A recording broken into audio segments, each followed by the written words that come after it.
Hey everybody, when we're dealing with systems in which energy is being exchanged, that is whenever things are speeding up, slowing down, changing height, it's useful to think about what's happening with each different type of energy. Energy is more fundamental than something like speed or something like height, and since that total energy often stays constant or is only changed by external forces, non-conservative forces, you always want to visualize things in terms of energy. So we're going to show a couple of motions and show how their energies change throughout those motions.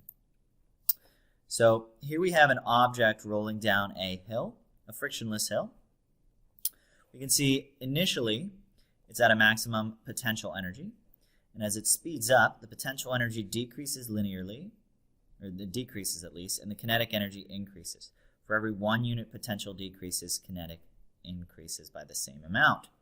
TME stands for total mechanical energy, which is just the total, kinetic plus potential energy.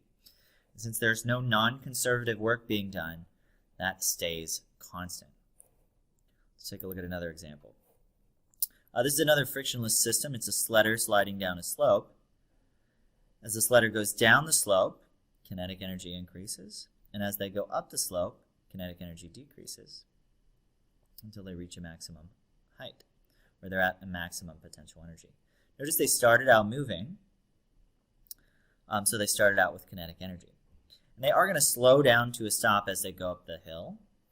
We can see that here. So we can see how that kinetic energy decreasing relates to a speed decreasing. It's not a direct relationship, but it is we know that kinetic energy is 1/2 mv squared, and of course potential energy, at least gravitational potential energy, is mgh.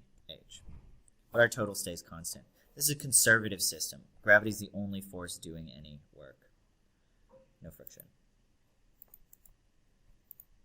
Let's go to the next slide. Here's an example of a non-conservative system.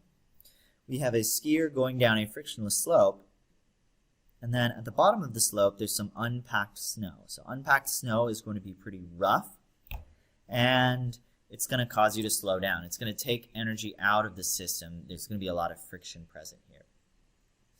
So let's look at the kinetic energy. As the skier goes down the slope, the kinetic energy increases to a maximum, though the total energy stays constant. And it stays constant in this frictionless section right here. But once we hit that unpacked snow, the kinetic energy decreases. That means that friction is doing work. And this W here stands for non-conservative external work.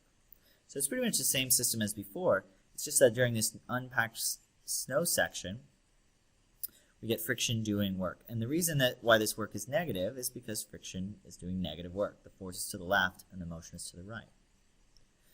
And that goes back to our original equation for conservation of energy. Energy initial plus our non-conservative work equals energy final. So our initial energy fills up this whole bar. And then the non-conservative work fills up the whole bar but negatively, so we end up with 0. Positive total plus negative total equals 0 final energy when we come to a stop. Let's move on.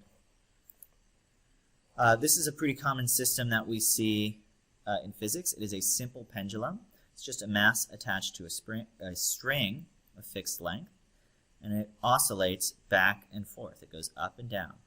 As it goes to its maximum height, it slows down, it reaches a maximum potential energy. But as it goes back down, it speeds up, gains kinetic energy. At its lowest point, it's at a maximum kinetic energy. At its highest point, it's at a maximum potential energy. And you can see how they exchange.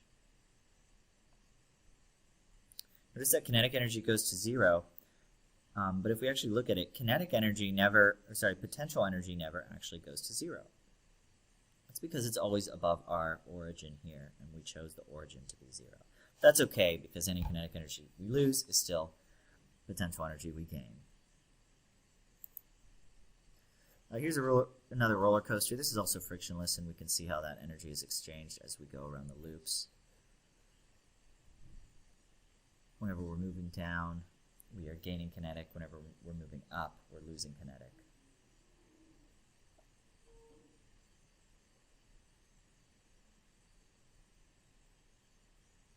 Let's look at one last animation. This is interesting because it has three different types of energy. We have our regular kinetic energy, our gravitational potential energy, and our spring potential energy. That's what that PES stands for. So this is a spring-fired gun. The ball starts out off the ground, which means it starts out with gravitational potential energy, which is why that blue bar starts out above 0. And since that spring gun is loaded, it has a lot of potential energy stored in that spring. So there's a lot of potential energy there. As soon as the spring is released, the ball is launched, the spring releases, that spring potential energy goes to 0, and it's converted to initial kinetic energy of the ball as it leaves the spring gun. You can see that right now. Initially a high kinetic energy. Then it's in free fall, and it's just a normal exchange between kinetic energy and gravitational potential energy until it hits the ground.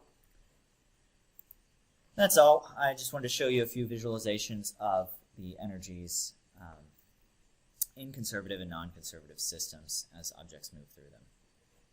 Bye.